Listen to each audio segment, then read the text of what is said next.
उपवासामध्ये एकच पदार्थ जास्त बनवला जातो आणि ते म्हणजे खिचडी.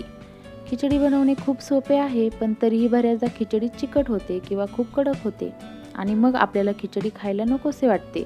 पण काही टिप्स जर लक्षात ठेवल्या तर खिचडी बिघडणार नाही आणि आपल्याला ती खावीशी वाटेल. त्यासाठी फक्त काही टिप्स लक्षात घ्यायच्या आहेत. मी तुम्हाला काही टिप्स सांगेल, पण त्यासाठी व्हिडिओ शेवटपर्यंत नक्की पहा. खिचडी बनवताना सर्वात महत्त्वाची स्टेप म्हणजे साबुदाणा भिजवणे. तर साबुदाणा कसा भिजवायचा ज्यामुळे खिचडी एकदम परफेक्ट होईल. तर येथे मी 1 वाटी साबुदाणा घेतला आहे आणि आता हा साबुदाणा 3 ते 4 पाण्याने स्वच्छ धुवायचा आहे. साबुदाणा आपण कितीही वेळेला धुतला तरी तो एकदम स्वच्छ दिसत नाहीच, पण जेवढे जमेल तेवढे आपल्याला 3-4 पाण्याने स्वच्छ धुवून घ्यायचं आहे, ज्यामुळे त्यावरचा स्टार्च निघेल किंवा ही पांढरी पावडर असते ती निघून जाईल. तर अशा पद्धतीने मी इथे 3-4 पाण्याने ते स्वच्छ धुवून घेतलं आहे.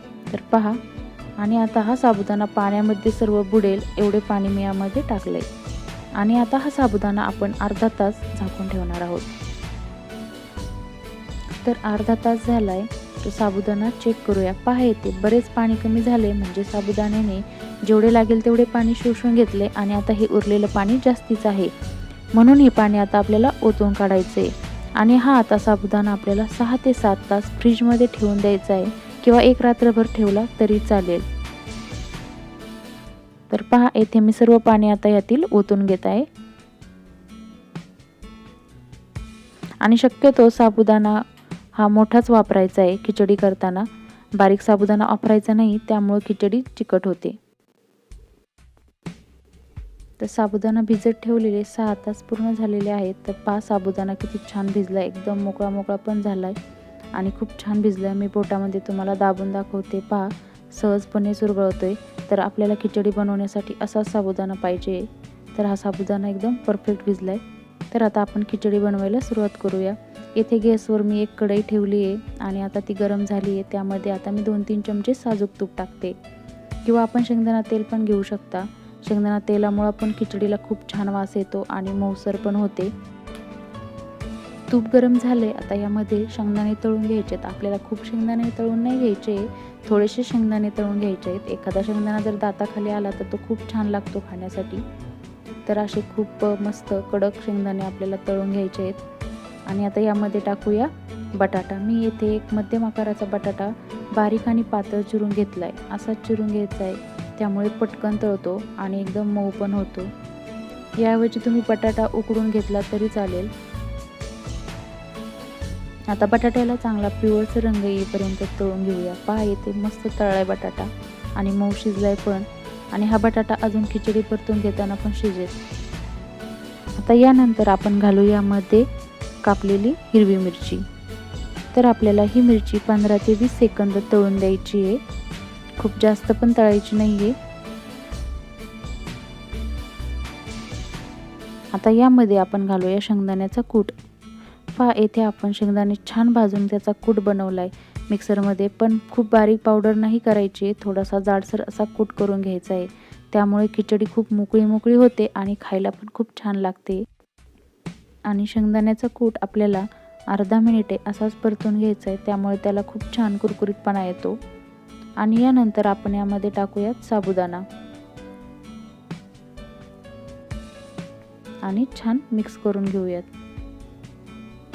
तर आपल्याला साबुदाणा छान परतून घ्यायचा आहे. पहा, आता हा खूप व्हाईट दिसत आहे, पण जसा हा परतत येईल तसा त्याचा कलर चेंज होऊ लागेल. तर असाच आपल्याला परतून घ्यायचा आहे. तुम्ही जर उपवासासाठी जिरे कोथिंबीर खात असाल तर तेही यामध्ये तुम्ही ॲड करू शकता. तर मी परत थोडासा शेंगदाण्याचा कूट ॲड करते, मला थोडासा कमी वाटला म्हणून. आणि यानंतर यामध्ये टाकूयात चवीप्रमाणे मीठ आणि खिचडी आता आपण परतून घेऊयात. तर पहा, आता खिचडीचा कलर थोडासा बदलायला लागलाय. थोडा वेळ आपण यावरती आता एक झाकण ठेवायचं आहे, फक्त 2 मिनिटे, आणि गॅस एकदम लो ठेवायचा आहे. ही टिप्स लक्षात ठेवायची आहे, यामुळे खिचडी खूप मऊ होते. खूप वेळ नाही, पण फक्त 2 मिनिटे कमी गॅसवरती आपल्याला असं झाकण ठेवून खिचडीला वाफ द्यायची आहे. तर 2 मिनिटे झालेत आणि आता झाकण काढूयात. तर पहा आपली खिचडी खूप मस्त शिजली आहे. आता परत आपण याला थोडेसे परतून घेऊया.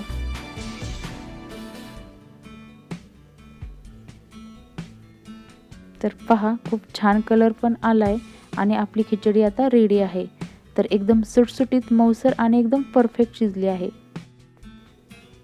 आणि सर्वात शेवटी यावरती आपण टाकूया थोडासा लिंबाचा रस आणि एकदा परतून घेऊयात.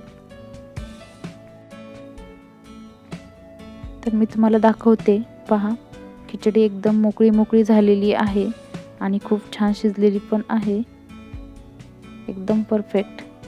आता आपण याला एका डिशमध्ये काढून घेऊया.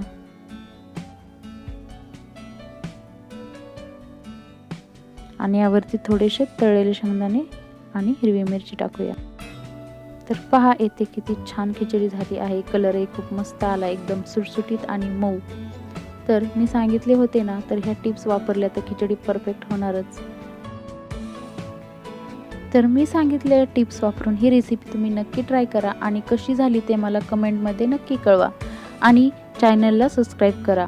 आणि जर आजचा व्हिडिओ तुम्हाला आवडला असेल तर एक लाईक नक्की करा, कारण तुमचा एक लाईक हा माझ्यासाठी खूप मोटिवेशनल असतो. नाही आवडला तर डिसलाईक करा. थँक्यू.